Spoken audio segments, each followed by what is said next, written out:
बिस्मिल्लाहिर्रहमानिर्रहीम। अस्सलामु अलैकुम वरहमतुल्लाहि वबरकातुहू। रात गए इत्तेहादी तंजीमात मदारिसी दीनिया का इजलास था और उसके बाद उन्होंने मुश्तरका प्रेस कॉन्फ्रेंस से ख़िताब करते हुए बड़े बेहतरीन अंदाज से मोहब्बत और भाईचारे के अंदाज से मुहब्बे वतन होने का सबूत देते हुए उन्होंने हुकूमत वक़्त को एक मैसेज कन्वे किया और उस मैसेज में ये उन्होंने इरशाद फरमाया मुश्तरका तौर पर कि हम भी मुल्क कौम की खिदमत करना चाहते हैं, पुरअमन रहकर भाईचारे और मोहब्बत के साथ रहकर हम ये खिदमत सर अंजाम देना चाहते हैं। कोई इंतशार, कोई फसाद बफा नहीं करना चाहते और जो एक्ट या कानून मुश्तरका तौर पर मुत्तफ़िक़ा तौर पर कौमी असम्बली से, सीनेट से और कैबिनेट से पास हुआ, उस पर तमाम अरकान के या कौमी असम्बली के जो सेक्रेटरीट है, कौमी असम्बली के स्पीकर साहब के दस्तखत हैं और ईवान सदर जब वो भिजवाया गया उस पर जो इतराज़ात हुए, उस इतराज़ को भी कौमी असम्बली के स्पीकर साहब ने एक मिस राइटिंग या कलमी गलती गर्दानते हुए उसको भी जब हटाया गया और दोबारा उसको ईवान सदर भिजवाया गया, वहाँ पर कानून और आइन के मुताबिक जिस तरह के उलमाए किराम ने फरमाया कि 10 दिन होते हैं उस पे मतलब अमल दरामद के लिए। 13वें दिन जो कि कानून और आइन के बरखिलाफ़ 13वें दिन उस पर और इतराज़ात उठाए गए, जबकि कानून और आइन के मुताबिक सदर पाकिस्तान के पास दोबारा इतराज़ उठाने का हक़ भी नहीं है और जो मुद्दत है उसके गुज़रने के बाद भी कोई हक़ नहीं पहुँचता कि वो इस पर इतराज़ात उठाए। अब अयाज सादिक साहब की भी आपने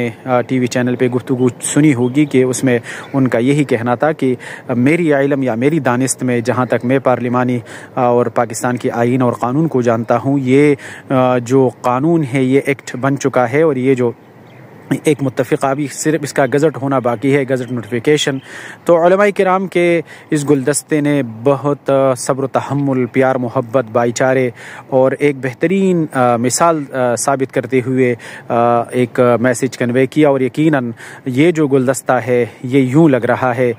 जिसमें हर तरह के फूल और हर तरह की खुशबू महक रही है और अल्लाह ताला इस गुलदस्ते को कायम व दायम रखे, इनके इत्तिफ़ाक़ व इत्तिहाद को कायम रखे, इनके हिफाज़त फरमाए और जितने भी इनके नेक मकासिद है अल्लाह ताला उन तमाम मकासिद में इनको कामयाब व कामरान फरमाए। यकीनन यही हमारे सरों के ताज हैं, यही वो लोग हैं जो दीनी मतीन की खिदमत कर रहे हैं, तबलीग व तरवीज के लिए हमा वक़्त ये तैयार रहते हैं और इस पिरानी साली में भी ये एक लम्हा, एक मौका हाथ से जाने नहीं दे रहे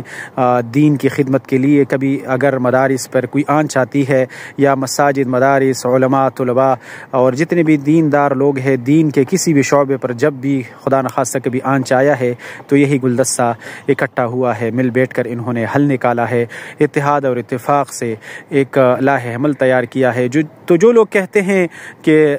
इन लोगों में कोई मोहब्बत नहीं है, तो आप देख सकते हैं कि ये लोग कितने मोहब्बत के साथ, भाईचारे के साथ और कितने ही खूबसूरत लग रहे हैं जब मिल बैठे हैं। अल्लाह ताला इनको मज़ीद अच्छे काम करने की तौफ़ीक़ अता फरमाए और अल्लाह ताला इनको बेहतरीन जज़ाए खैर अता फरमाए। यकीनन हमारा दिल भी खुश किया और जब हम इनको देख रहे हैं तो यकीनन हमारा ईमान भी ताज़ा हो रहा है कि अल्लाह ताला अपने उलमा से किस तरह के और किन किन मौक़े पर किस तरह काम लेते हैं। अल्लाह ताला इन उलमा को सेहतमंद रखें, खुश रखें और अल्लाह ताला इस इत्तिहाद और इत्तिफ़ाक़ को पाइंदा ताबिंदा रखे। पाकिस्तान ज़िंदाबाद। अस्सलामु अलैकुम व रहमतुल्लाहि व बरकातुहू।